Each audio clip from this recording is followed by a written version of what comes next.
The New Jersey Department of Military and Veterans Affairs welcomes you to this discussion with Susan Collins, the Nurse Educator and Learning Management Administrator at the Veterans Memorial Home at Paramus.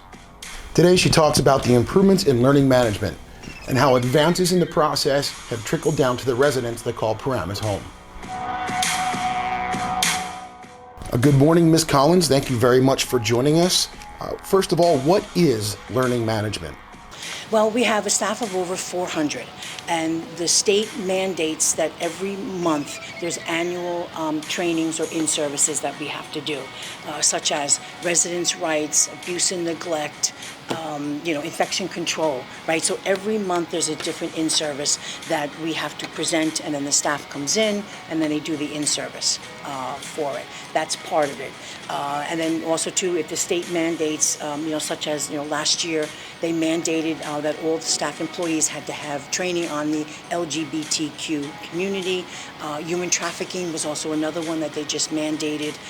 If the nurses feel that maybe there's a specific in-service that they would like, such as, maybe hospice or IV certification, then we can do that for it. So we not only do classes here in the classroom, but also, too, I can go on to the units. If there's maybe something specific as far as like Foley care, we can actually go on to the nursing units and then in-service the nurses there for it. I'm also a CPR instructor, so that we make sure that our nursing staff is CPR certified. So with the rollout of a lot of new software across the homes, how is that affecting learning management directly? Are there new softwares? I believe there's a new e-learning process as well, correct? Correct. It's called Healthcare Academy and that's fairly within the last couple of months. So going forward, as of January, we're using it now, but as of January, all the in-services that I gave here in the class will be online, will be an e-learning experience. So we're going to set up computers here because not everybody has access, to a computer in their job. So that if they have a few moments, they can come here and they can do some of their e-learnings here. Can you talk about some of the benefits of e-learning or computer-based training?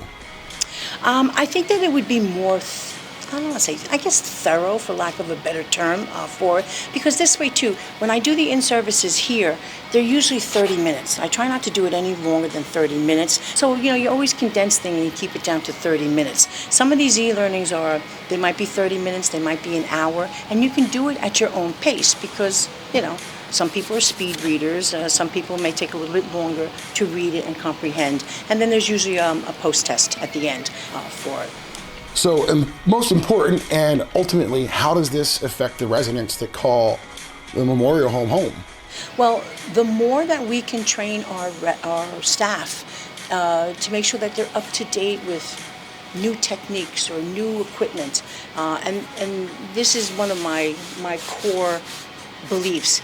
The better I can train that staff, the better care and quality of care we can provide for our residents, to make sure that everyone is doing it the proper way for it. How did the developments in e-learning contribute to the home's 5-star rating? Well, we are 5-star, and we want to maintain it. So again, as much as we can do training and proper in-servicing, then we can maintain, because we're also counted as far as quality of care, staffing-wise. There are different categories that reach us to our 5-star for it. So again, the better care that we can provide our residents, that's what we want. So is there anything personally that you would like to add, or that you see this e-learning process has helped improve, and maybe what you're looking for the future as well? I guess, for me personally, I've always had a soft spot in my heart for the veterans. My brother served in the Army, my father was Navy, and, I don't think that there's anything that's not too good for them. And I always tell my classes here that, it is now our turn. Our veterans have sacrificed for us for it. They've served for us, they sacrificed for us, and now it is our turn to make sure that they are provided the care that they need. Because this is their home. This is not just a job. This is their home. So we have to make sure that they feel comfortable and that they have as far as what they need for it. So, and anything I can do as far as educator to provide that to the staff so that it trickles down to as far as our residents, that's what I will do for it. I'm always asking the nurses too, and also other staff members, if there's anything in particular, any type of in-service that you would like to see or have, you feel that it would benefit your job, let me know. Let me know, and we can put something together, and that we can help you out with it. Before we go today, can you tell us a little bit about yourself? What brought you to the home at Paramus? Perhaps a little bit about your background in the medical field and things like that. Originally from Bergen County, Hasbrook Heights, which is maybe 10, 15 minutes or so from here for it. I went to, I have my bachelor's in nursing. I went to William Patterson, got my 4-year degree for it. From there, the majority of my career was over at Hackensack Hospital, 37 years of critical care nursing. So I've done OR, ER, cardiac cath lab, which was like 11 years, CCU, intensive care, burn unit. So I've had, quite an extensive background for it. I retired in 21. I have arthritis in the knees. Got to be too much as far as standing, because you do 12-hour shifts for it, so it was too much. So I retired, and I was retired for a few months, and then I really missed the bedside. So from there, I became a PCT instructor for the patient care technicians. I was there for a couple of months, and then this opportunity came along for it. So, and I truly love it, truly love it. That was Susan Collins, the nurse educator and learning management administrator at the Veterans Memorial Home at Paramus. Thank you for tuning in to this episode about learning management.